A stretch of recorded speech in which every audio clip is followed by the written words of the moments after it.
எல்லாரும் எப்படி இருக்கீங்க? நல்லா இருக்கீங்களா?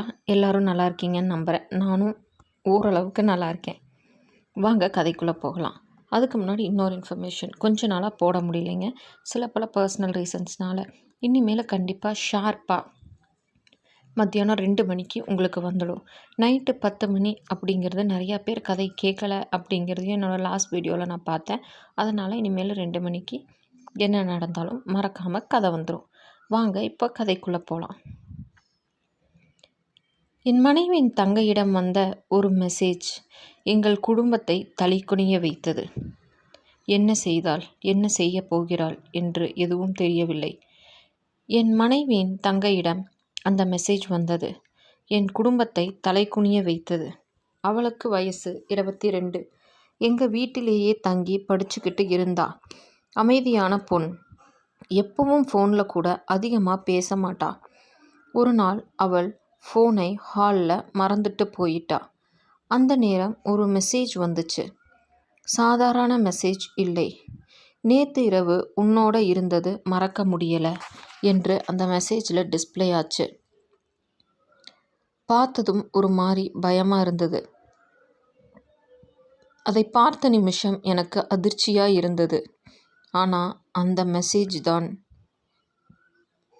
என் காலுக்கு கீழே இருந்த நிலத்தை இழுத்துடுச்சு. நடுங்க ஆரம்பிச்சிடுச்சு. உன் அக்காவுக்கு இதை பற்றி தெரியக்கூடாது. அந்த நிமிஷம் என் இதயம் வேகமாக துடிக்க ஆரம்பிச்சிடுச்சு. யாரு அவன் என்ற எண்ணம் என் மனசுக்குள்ளே சுற்றிக்கிட்டே இருந்தது. ஏன் என் மனைவிக்கு தெரியக்கூடாதுன்னு சொல்கிறான் என்று எனக்கு தோணுச்சு. அந்த இரவு எனக்கு தூக்கமே வரல. அடுத்த நாள் உண்மை தெரிய வந்துச்சு. ஆனால் நான் நினச்ச மாதிரி இல்லை. அந்த மெசேஜ் அனுப்பியது வெளியில் இருக்கிற யாரோ இல்லை, எங்கள் குடும்பத்தோட நெருங்கிய ஒருத்தன். வீட்டுக்கு தினமும் வந்துட்டு போகிற ஒருத்தன். நாங்கள் குடும்பமாக நம்பின ஒருத்தன். அந்த நாள் நம்பிக்கை உடைஞ்ச சத்தம் என் காதில் இன்னும் கேட்டுக்கிட்டே தான் இருக்கு. இது என்னடா இப்படி ஒரு கதையா, இப்படி ஒரு விஷயமான்னு யோசிக்கலாம். ஆனால் உண்மை இது தாங்க. நம்ம நினைப்போம் நம்ம பொண்ணு தானே, நம்ம பையன் தானே அப்படின்னு. ஆனால் வாழ்க்கை அப்படி இல்லை. நம்மளுக்கு தெரியாமல் எல்லாத்துக்கும் ஒரு சில பர்சனல் விஷயம் இருக்கும். அதுக்காக யாரையும் நம்பணும் நம்பக்கூடாதுன்னு சொல்லலை. யாரு மேலேயும் அளவு கடந்த நம்பிக்கையும் மரியாதையும் பக்தியும் வைக்காதீங்க, கடவுளை தவிர. அவர் மட்டும்தான் நேருக்கு நேராக வந்து நம்ம ஏமாற்ற மாட்டாரே தவிர வேறு யாரையுமே நம்ம நம்ப முடியாதுங்க. இதில் இன்னொரு விஷயமும் இருக்குது. அவங்க இன்னொருத்தங்க கூட பேசுகிறாங்க, அவங்கள விரும்புகிறாங்கங்கிறதுக்கு நம்மளும் ஷாக் ஆகக்கூடாது. அது அவங்க தனிப்பட்ட விஷயம்.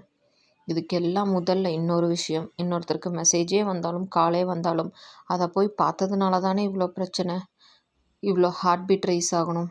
நம்ம வேலையை பார்த்துட்டு இருந்து பிரச்சனை நேருக்கு நேராக நம்மக்கிட்ட வரும்போது அதை ஃபேஸ் பண்ணாலே போதுங்க. எல்லாமே சீக்கிரம் முடிஞ்சிடும், ஈஸியாக முடிஞ்சிடும். இந்த மாதிரி கதையை கேட்க தொடர்ந்து என் சேனலை சப்ஸ்கிரைப் பண்ணிக்கோங்க. தேங்க்ஸ் ஃபார் வாட்சிங்.